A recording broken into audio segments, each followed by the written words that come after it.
Sir क्या कुर्बान किया आज?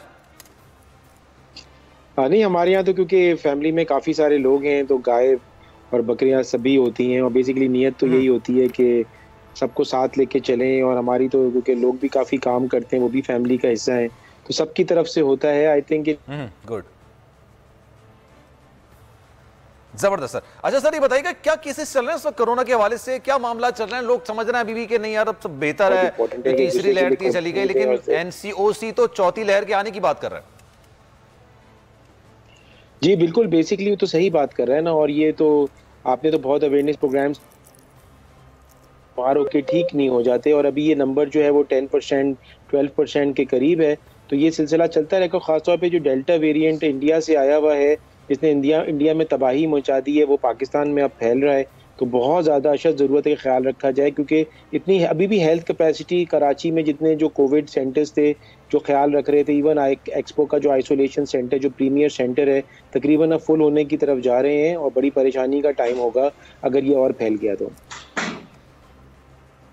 अच्छा सर, अभी जो केसेस आप करते हैं, टेस्ट करते हैं, उसमें कितनी पॉजिटिविटी सामने आ रही है? और वो डेल्टा वेरिएंट जो है उसकी जो खास एक शरह सामने आ रही है वो भी काफी ज्यादा हो रही है, तो उसमें और जो हमारे तीसरी लहर में जो वेरिएंट था उसमें काफी ज्यादा फर्क है।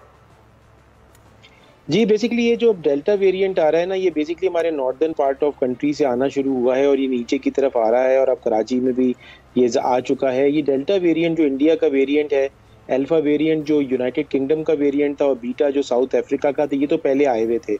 लेकिन ये जो डेल्टा वेरिएंट है, ये ज़्यादा जल्दी ट्रांसफ़र भी होता है, और ये ज़्यादा यंगर एज की पॉपुलेशन पे अफेक्ट भी करता है, और इसकी अलामात भी बड़ी मुख्तलिफ आ रही हैं। और वैक्सीन जो लगाते हैं उनको ये लग ज़रूर सकता है, वैक्सीनेशन 100% तो प्रोटेक्ट नहीं करता, लेकिन उनकी शिद्दत कम हो जाती है। तो मैं आपके प्रोग्राम के तवज्जो से ईद का मैसेज ज़रूर दूंगा कि जिन लोगों ने वैक्सीनेशन नहीं लगाई है वो ज़रूर वैक्सीनेशन लगाएं, और दोनों डोजेज लगाएं, क्योंकि वैक्सीनेशन ही इसके खिलाफ एक प्रोटेक्शन है जो अभी तक डिस्कवर हो चुकी है। बिल्कुल। अच्छा सर, मैं इसकी तरफ आपके पास दोबारा आऊंगा, अशरफ साहब को भी शामिल गुफ्तगू करता हूं। अशरफ साहब, ये बताइएगा, कुछ लोग ये कह रहे हैं कि वैक्सीनेशन लगवाने के बाद भी कोरोना हो रहा है तो वैक्सीनेशन लगवाने की क्या जरूरत है इस तरह, क्योंकि मैंने जैसे अपने स्टार्ट में कहा था कि लोग अब सिर्फ और सिर्फ सोशल मीडिया से ही अपनी तालीमात पूरी कर रहे हैं, तो कुछ लोग ऐसे हैं शरारत करते हैं, लिख देते हैं कि भाई वैक्सीनेशन लगवाने की क्या जरूरत है जब आपने कोरोना होना है। तो क्या वाकई में कोरोना होता है वैक्सीनेशन लगवाने के बाद, और उसका असर कितना रहता है? ये बात देखें सलमान, देखने में लॉजिकल लगती है कि अगर आपने वैक्सीन लगवाने के बाद कोरोना भी आपको हो सकता है, आपने सोशल डिस्टेंसिंग भी रखनी है, आपके समाज के अंदर रवैये भी वैसे रहने हैं, फिर क्यों लगवाना? लेकिन मैं एक आपसे चीज शेयर करूं जो कि प्रैक्टिकल बेस्ड है। उस प्रैक्टिकल बेस ये है, वो है हमारे लिए बरतानिया। बरतानिया के अंदर अब यही डेल्टा वेरिएंट, जिसको हम इंडियन वेरिएंट कहते हैं, ये वहां पे जब पीक आया था देयर वर अबाउट 60,000 जो कि पर डे के हिसाब से मैक्सिमम वहां पे आया था। अभी बरतानिया के अंदर 30 के करीब केसेस आए हैं, लेकिन उनके हॉस्पिटल्स पे बर्डन नहीं आया। द रीजन बीइंग कि वहां के लोग वैक्सीनेटेड है। जब वैक्सीन आपको लग गई है और आप फिर भी इन्फेक्ट होते हो तो then you are much safer, बहुत ज्यादा आप सेफ होते हो उस सेवेरिटी से जो कि एक सेवेरिटी हो सकती है और जिसके अंदर जानों का ज़िया और इंसान अपनी जान से जाता है। सो ये प्रैक्टिकल एविडेंस बेस्ड मेडिसिन हमारे सामने मौजूद है। एक मेरा कहना या ईसा साहब का कहना किसी बात की हद तक तो आप क्वेश्चन मार्क कर सकते हो, लेकिन जब ये चीजें हमारे सामने आई हैं देखने के अंदर कि वो लोग जिन्होंने वैक्सीन अपने आप को लगवा ली, अगर वो कोरोना के साथ इन्फेक्ट भी हुए हैं तो उनको हॉस्पिटलाइजेशन की जरूरत नहीं पड़ी है। That has turned out to be a very minor. हमारे यहाँ गो कि अभी गालिबन हम 5% भी पॉपुलेशन को नहीं वैक्सीन लगा सके, और उसके लिए आपके तवज्जो से हमेशा हम मुतालबा करते रहे हुकूमत से कि वैक्सीनेशन प्रोग्राम को तेज करें, और जब तक हम 70% ऑफ द पॉपुलेशन को हम वैक्सीन नहीं लगा देते, हमारे यहाँ एक हर्ड इम्यूनिटी, इज्तिमाई कुव्वत मुदाफ़ियत अगेंस्ट वायरस को पैदा नहीं होगी। We are far behind. तो खुदारा जो चीज हमारे साथ मौजूद है, हम मिन्नत समाजत कर रहे हैं, हुकूमत मिन्नत समाजत कर रही है, और हुकूमत ने जो मैं समझता हूँ कि बहुत अच्छा एक कदम किया है कि बजाय इसके कि हम पहले ऊपर वाली एज को करते फिर 10 साल नीचे वाली एज को करते, मैंने ही ये मतलब गुजारिश की थी फैसल सुल्तान साहब से और इनको कहने के लिए कि खुदारा बजाय इसके कि हम लोगों को पाबंद करेंगे, आप इसको ओपन करते दीजिएगा। अब ओपन कर दिया, 18 साल 17 साल से ऊपर वाले लोग जो जाके वैक्सीन करवा सकते हैं, टू अचीव द 70% जो कि हमारे साथ होना चाहिए। तो मैं समझता हूँ, मैं आपके तवज्जुह से अपील करना चाहूंगा कि खुदारा इस मौका जो कि आपके पास मुफ्त है, हुकूमत अपने तमाम तर नामसाइद हालात के बावजूद जो प्रोक्योर करके हमें दे रही है, हमें इन चीज से फायदा उठाना चाहिए और अपने आप को जरूर वैक्सीनेशन की तरफ जाना चाहिए। ताकि दो चीजें, दो सवाल मैं करना चाहूंगा, यही सवाल ईसा साहब से भी करूंगा। पहला सवाल सर ये कि जो ये डेल्टा वेरिएंट है, ये हमारे लिए एक नए खतरे की एक घंटी समझ में आ रही है कि आप एक जो ना खतरे की घंटी बजती है, और एक ऐसी चीज है जो कि एक हमारे बराबर वाले मुल्क में बेतहाशा तबाही मचा चुकी है, और इस कदर तबाही मचाई है कि वहां पर जो उनके शमशान घाट हैं वो भी कम पड़ गए थे, जो उनको जलाने के लिए जो उनकी अपनी रसूमात होती हैं। पहला सवाल ये। दूसरा ये कि सर जो ये हमारी साइनोवैक और साइनोफार्म जो हमारी वैक्सीन है, ये डेल्टा वेरिएंट को किस कदर काउंटर कर सकती हैं? देखिए दोनों सवाल आपके बहुत अच्छे हैं।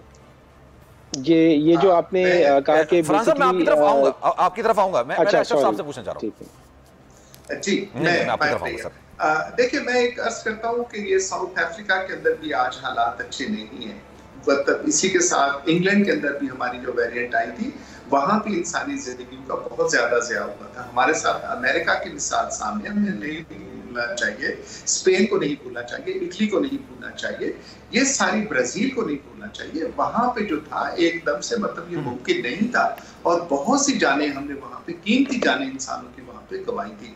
तो डेल्टा वेरिएंट जो इंडिया के साथ आया, ये उससे भी खतरनाक है, ये ज्यादा तेजी से फैलता है। और मैं आपसे शेयर करूं कि जो हमने लर्न किया है और एवरीबॉडी नोस अबाउट इट कि कोविड-19 ये जो कोरोना वायरस है, ये म्यूटेट बहुत तेजी के साथ करता है।